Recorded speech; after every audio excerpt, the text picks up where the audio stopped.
Hormuz strait में LNG tanker पर हमला हुआ है। कतर का गैस टैंकर प्रोजेक्टाइल की चपेट में आया है। इंजन रूम को नुकसान है। समुद्र में फंसा जहाज।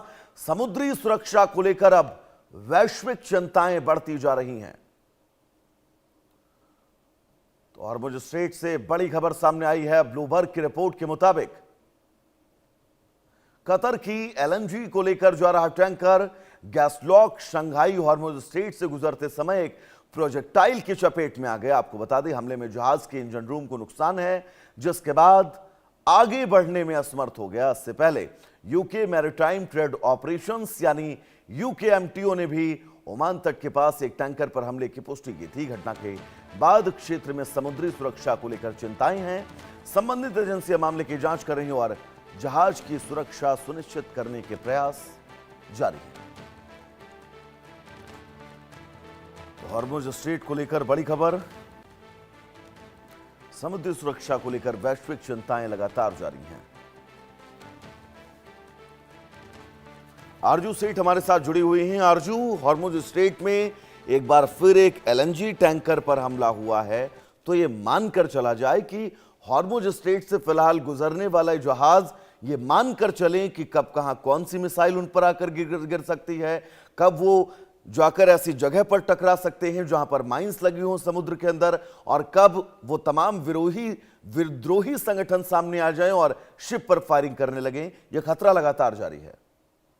जी बिल्कुल, देखिए स्टेट ऑफ हॉर्मुज में अभी भी सिचुएशन जो है अब वो नॉर्मल होती हुई नजर नहीं आ रही है। और जिस तरीके से आपने भी जिक्र किया कि अभी भी कोई भी शिप या वहां से जो गुजर रही है वो अपने आप को एकदम सुरक्षित जो है वो महसूस नहीं कर सकती, क्योंकि एक बार फिर से देखा गया कि स्टेट ऑफ हॉर्मुज से गुजर रहे कतर के एलएनजी से भरे जो एक टैंकर पर जो है वो हमला हुआ।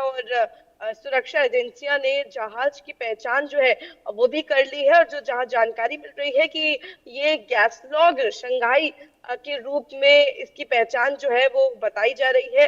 फिलहाल ये भी बताया गया है कि टैंकर किसी मिसाइल या ड्रोन की चपेट में आ गया था। और देखिए ड्रोन और मिसाइल की चपेट में आने के बाद जो इंजन है, जानकारी मिल रही है वो पूरी तरीके से खराब हो गया, जिसकी वजह से जो टैंकर है वो फंसा हुआ है स्टेट ऑफ हॉर्मुज में। और लगातार महीने जो है वो बीत गए हैं जब इस तरीके के हालात जो है वो स्टेट ऑफ हॉर्मुज में बने हुए। इससे पहले ब्रिटेन की एक देखिए जो एजेंसी है उन्होंने बताया था कि ओमान तट के पास एक टैंकर पर हमला हुआ, जिससे इससे उनके इंजन रूप को नुकसान जो है वो पहुंचा और अब वो आगे नहीं बढ़ पाया। घटना में किसी के भी फिलहाल आहत होने की यहाँ पर खबर नहीं है, लेकिन जिस तरीके से लगातार ये इंसिडेंट हो रहे हैं हमने देखा कई लोगों की इसमें जान भी गई, काफी नुकसान जो है वो देशों को पहुंच रहा है। और इधर ईरान ने शनिवार को कुवैत पर ड्रोन हमले किए।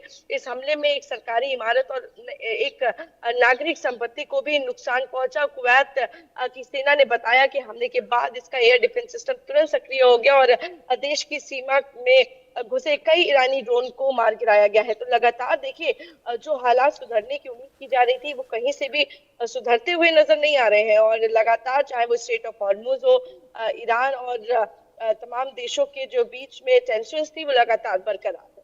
जी। तो अर्जु, कुल मिलाकर यह कहा जा सकता है कि इन हालातों के बीच हॉर्मुज स्ट्रेट अभी सेफ नहीं है, ये पहली बात।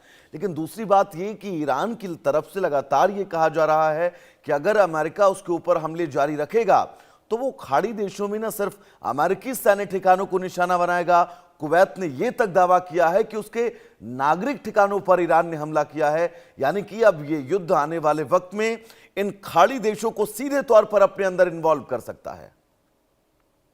जी बिल्कुल, देखिए और ज्यादातर अगर हम वॉर्स की बात करेंगे, जो देशों के बीच में टेंशन चल रही है उनकी बात करेंगे, तो इनिशियली देखा जाता है जो सैन्य ठिकाने होते हैं उनको निशाना बनाया जाता है। लेकिन धीमे धीमे चाहे वो हम रशिया यूक्रेन में बात करें, चाहे हम ईरान और यूएस के बीच में बात करें, तो लेकिन अब देखा जा रहा है किस तरीके से जो सैन्य जो सिविलियंस एरियाज हैं जहां पर लोग रहते हैं, उस देश के नागरिक रहते हैं, कहीं ना कहीं उन ठिकानों को निशाना बनाया जा रहा है। क्योंकि हर एक देश जानता है कि उनके नागरिकों की जान कितनी महत्वपूर्ण है और उनकी जान बचाने के लिए कहीं ना कहीं देश जो है वो आगे आएंगे। और इसी वजह से देखा जाता है कि कहीं ना कहीं पहले जो उनके सैन्य ठिकाने होते हैं उनको निशाना बनाया जाता है, और उसके बाद कहीं ना कहीं जो सिविलियन जोन होते हैं उनको ठिकाने बनाने की कोशिश जो है वो यहाँ पर की जाती है। तो फिलहाल एक बार फिर से यही यही देखने को मिल रहा है, जिस तरीके से ईरान और यूएस के बीच में भी अब देखा जा रहा है कहीं ना कहीं जो इमारतें हैं उन पर अटैक किया जा रहा है,